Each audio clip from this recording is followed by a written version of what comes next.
우리가 요즘에 올림픽 경기를 보잖아요.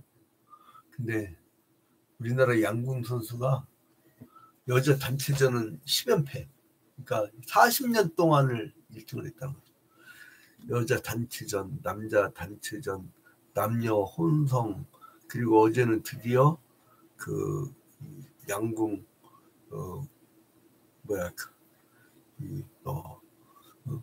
전 종목이 싹쓸이 해버리는 그러는데, 그 중요한 게 뭐냐면 그 실력이 그냥 생긴 게 아니란 거예요. 우리나라 어떤 경기 종목은요, 요걸 바가지로 얻어먹어요.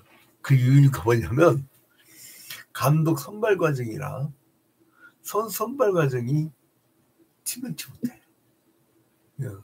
잘난 집 애들을 태우면 안 된다니까. 근데 양궁은요, 어떻게 선발하는지 아세요?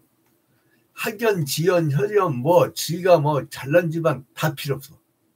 무조건 하고 관역을 정중하게 잘 꼽는 아이가 걸러지고 해갖고 올라간 거예요. 그래서 그 전번에 그 금메달리스트라도 그 경쟁에서 떨어지면 못 나오는 거예요.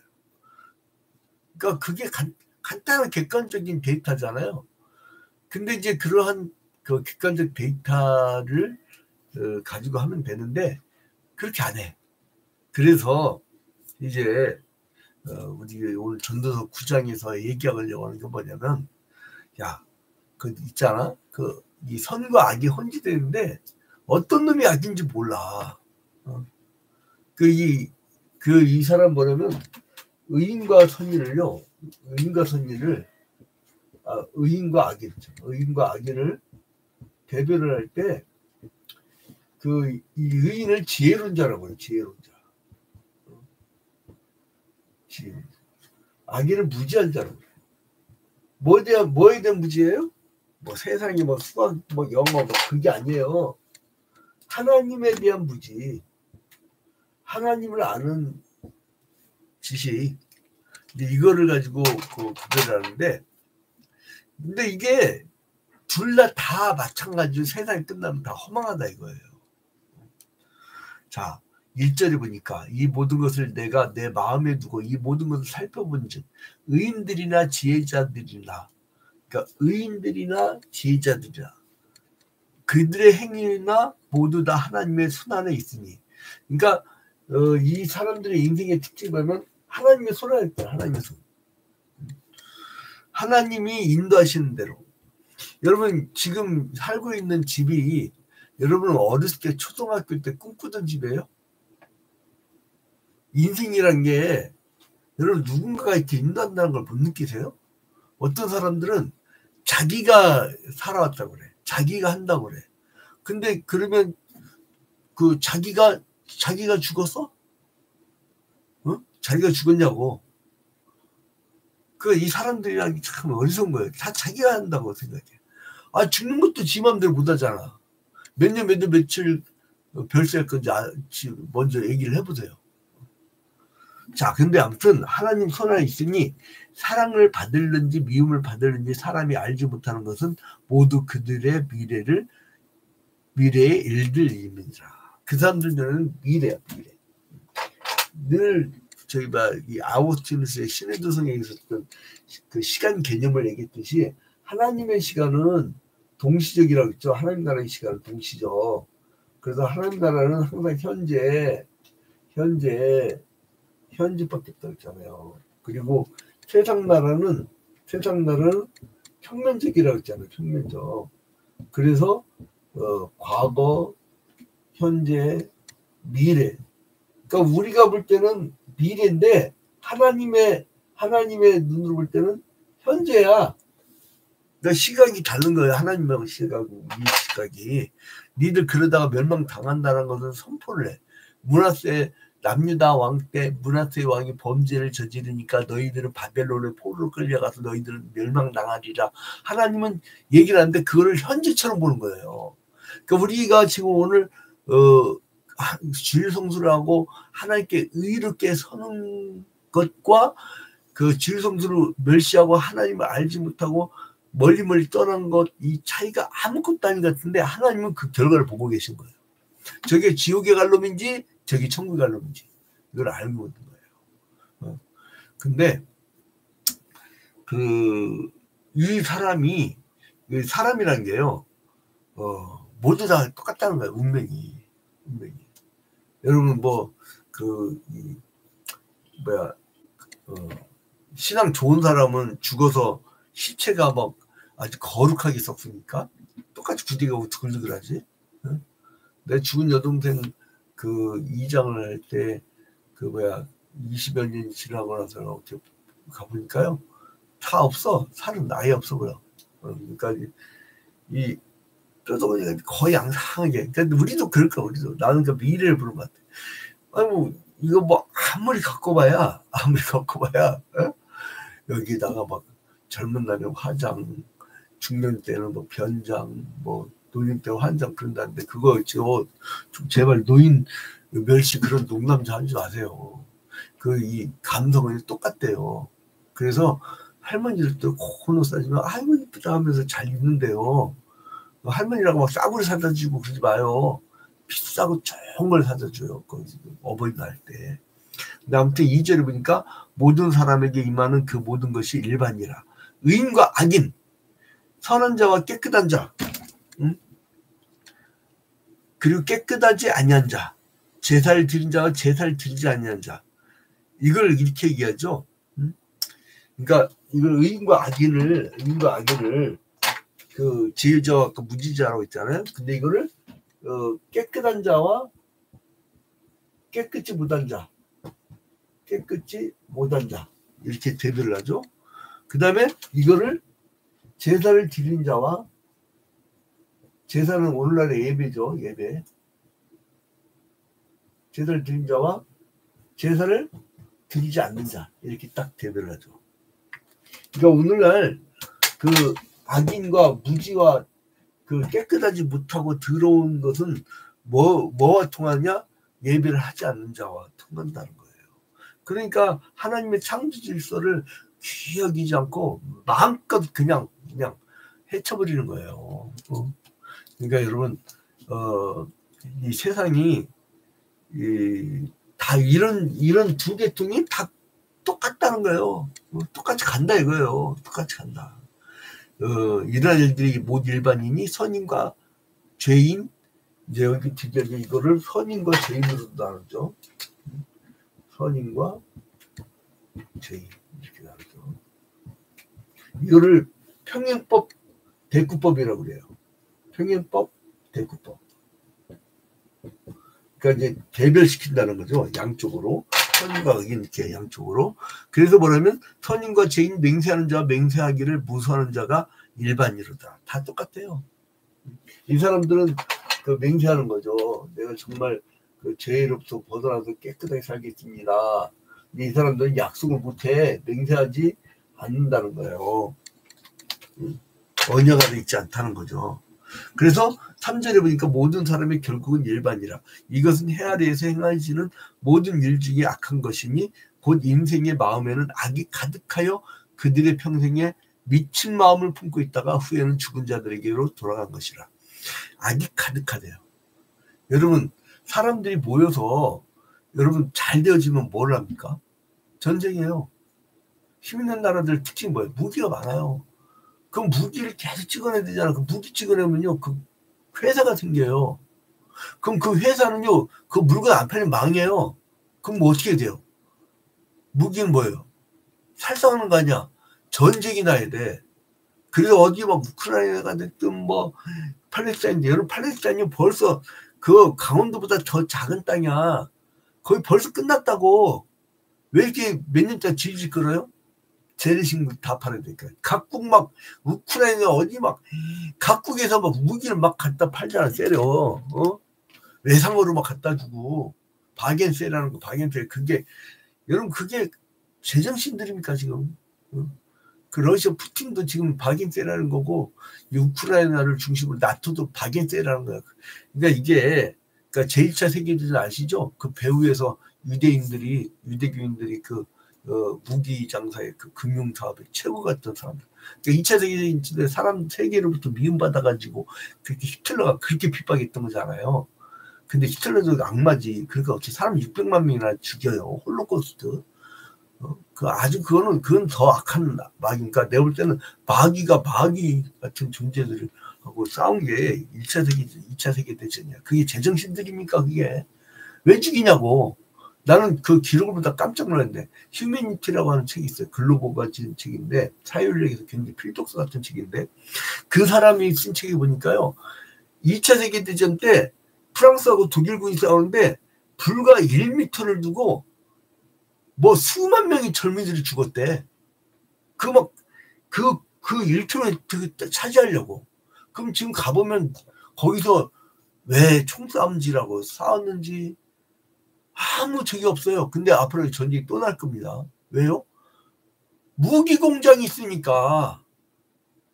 그 영업사원들이 뭐 하겠어요? 전쟁만 찾아다니는 거지, 영업사원들은. 그 군축을 해야 돼, 군축. 우리 그래서 독일에 기독교 민주당이라는 데가 있어요. 그 기독교 사회민주당도 있고 그런데 이 사람들이 뭐냐면 여러분 단전 단핵 평화 군축 이게 목표예요. 좀 우리나라도 그런 멋있는 기독교인들 나왔으면 좋겠어요. 반전 반핵 평화 군축 무기 버리고 이제 평화의 땅을 만들자. 우리가 그러잖아요. 성경에서도 이사야서도 그러고 이 그 무기를 쟁기로 만들고 이렇게 다 이렇게 바뀌어 그런 어떤 철학이 있어야 되는데 아니 기독교는 다 깜짝 놀랐어요. 중세 로마 가톨릭 교회 보면요 십자군 원정을 가면서 신부들이 칼 위에다가 기사들의 칼 위에다가 기도를 해줬다니까. 난 기도하면서 뭘 했는지 궁금해. 하나님 가서 적군들 포를 잘 뜨게 해주시고 이렇게 기도했을까? 그러니까 기독교가 미치면요 불신자보다 더해요. 그게 제정신 차려야 돼요, 여러분. 제정신. 믿되 정확히 믿어라. 믿되 정확히 믿어라. 하나님은 미친 하나님이 아니에요. 정신병자 하나님이 아니에요. 세상에서 가장 지혜롭고 세상의 모든 지식을 다 갖고 계시고 하나님의 위엄과 그 하나님의 그 거룩하심 그걸 우리가 보여줘야 되는데 그 마귀 새끼들이 꼭 우리 진영에 이 비슷한 옷을 입고 와갖고 지도 같은 영적 군사라고 나서는데 마귀 짓을 해. 그런 사람들이 우리를 뭘로 보냐면 마귀 집단으로 보는 거예요. 그게 제일 무서운 게 뭐냐면 내부의 적이 제일 무섭다고 하잖아요. 여러분 권력 잡은 사람들 조심할 게 뭐냐면요. 자기와 가장 가까이 있던 사람이 가장 잘 알기 때문에 나중에 배신할 때는요. 그 다음 치명타입니다.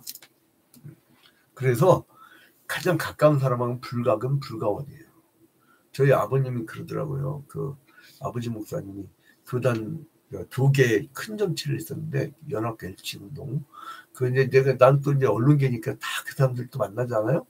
그분 아버님 당신 세대 분들은 다 갔어. 어디로 가면 이사를 갔어요. 하늘로. 근데 이제 그 바로 밑에 사람들 저한테 양 목사 아들이야 하고 이제 이렇게 통하는데 양명주 목사님 아들 답네 글빨이 좋아 어쩌고저쩌고 막 그러는데 다 앞에서 뭐 침해받는 말을 한다고 다 알아요. 근데 아무튼간에 이 사람들이 이제 다 끝난다 이거예요. 다 끝난다. 그래서 그 사절에 보니까 모든 산자들 중에 들어있는 자에게는 누구나 소망이 있으면 산 개가 죽은 사자보다 낫기 때문이다. 산 개가 여러분 죽은 사자보다 낫대. 이 표현 멋있죠. 자, 그러니까 이게 의인이 더 번영했다고 좋아할 것도 아니고요. 인생에게 주어진 시간이 의인이나 악인이나 동일합니다. 의로운 일을 많이 하는 사람이라고 할지라도 인생의 기회가 더 많이 주어지는 거 아니에요. 저한테 그래요. 그래서 사람들이 야 영무사 너 그러다 지쳐서 쓰러지면 어떡하려고. 우리 아버님하고 나 똑같은 얘기했네. 참 이게 내구조가 똑같은가 봐. 뭐 이런 죽으면 실컷 쉬워. 그래서 이제 내가 하는 데까지 최선을 다하다가 내가 못하면 그 다음 세대가 하는 거지. 이제 아무튼 그 시간은 성과 악의 불공평한 분배를 조정할 수 있는 힘을 가지지 못해요. 이 세상의 시간을 얘기하는 거 평면적 시간, 그런 하나님의 동시적 시간은 엄청난 역사를 일으킨다는 거예요. 그래서 우리의 선행이 우리를 죽음으로부터 구원하지 못합니다.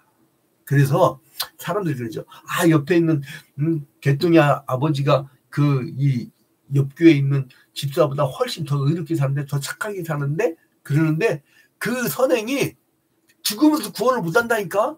다 죽어요. 육체가 죽어 썩습니다. 네? 무서운 필연성이 영원의 소망을 가지고 있는 의인을 두렵게 해요. 그 죽음의 필연성. 그러니까 우리는 의로우니까 자신 있잖아요. 근데도 두려워. 똑같이 죽어야 되니까. 여러분, 나는 내 친구들 농담이었고 깜짝 놀란 적 있어요. 양진은 시한부 선생님도 어떡하지? 그래. 뭔 소리야? 나도 놀랐어. 얼마나 놀랐는데. 그랬더니 너 하나님이 200년 안에도 데려간대야. 야놈 새끼 막 그랬더니, 이거 뭐냐면 다 가. 먼저 가냐 나중 가냐의 문제지. 지금까지 천국의 소망을 가진 사람은요, 오히려 나한테 죽음의 시간을 미리 알려주면, 하나님이 알려주면 더 감사해. 왠 준비할 수가 있잖아요. 근데 덜컥 가버리면 이거 준비하지도 못하고 와. 그러니까 기름 준비한 신부, 다섯 신부처럼 기름을 준비하고 신랑이 언제 오려나 하고 이렇게 그렇게 긴장하고 그렇게 막 그 자세로 살아야지. 그래서 제가 화재 사건 난 이후에 결심한 게 1년 365일 새벽 기도에 절대 빠지지 않으리라 서원을 해버렸어요. 아예. 그러니까 좋아. 어디 뭐 수련회 이제 또 이제 언제더라? 8월 중에 또 이제 수련회 가는데, 교회 수련회인데 시찰 9월달인가 시찰 수련회 가는데, 그때 이제 뭐 1박 2일로 가죠. 그럼 그때도 다 새벽 기도를 온라인 인도해요. 그게 하나님의 서원 때문에. 근데 즐거워. 즐거워. 왜 이렇게 좋은지 몰라요. 기도에 재미가 들려버렸어. 요즘에는 막 환우들 때문에 눈물 뿌려보면서 기도하는데, 근데 이 치유의 확신이라는 게 있잖아요. 하나님께서 치유했다는 거 신호를 보내주셔. 그러면 저 인간 나왔다. 그 대신 저거 하나님 앞에 매달리고 지가 막 그 기도굴에 들어가서 펑펑 울어야 되는구나. 이번에 하나님이 살려주시되 하나님 앞에 정말 이 모든 인생이 다 바뀌라고 하는 건데, 모든 뭐 하다못해 식생활부터 해서 모든 걸 다 바꾸러 가는 기회를 주신 건데, 그래서 이제 여러분, 이제 그렇다고 해서 우리가 그 선행을 하는 것을 포기해서는 안 된다는 거예요. 악인에게 들어가는 그 심판을 보면서 그 어리석은 삶을 사는 것을 우리가 따라가면 안 된다는 거예요. 그래서 다가올 미래를 소망하라. 그래서 이제 현재 의인이 보상받지 못하고 의인과 악인이 동일한 삶을 산다고 해서 의인의 보상이 끊어진 것이 아니란 거예요. 그래서 지혜로운 사람은 하나님의 공의를 의심하지 않고 다가올 심판을 항상 기다리고 있는 거예요. 그러니까 하나님 정한 시기에 의인에게 상을 주시고요. 그리고 악인을 반드시 심판하십니다. 그러니까 이들이 기다리는 시기에 다르죠. 의인에게는 상을, 악인에게는 심판을. 이게 완전히 다른 길입니다. 그래, 이제 우리가 소망을 잃지 맙시다. 우리 지혜롭잖아요. 오늘도 매일 성경 한 장씩 통독 시간을 배우잖아요. 지혜를 얻은 거예요.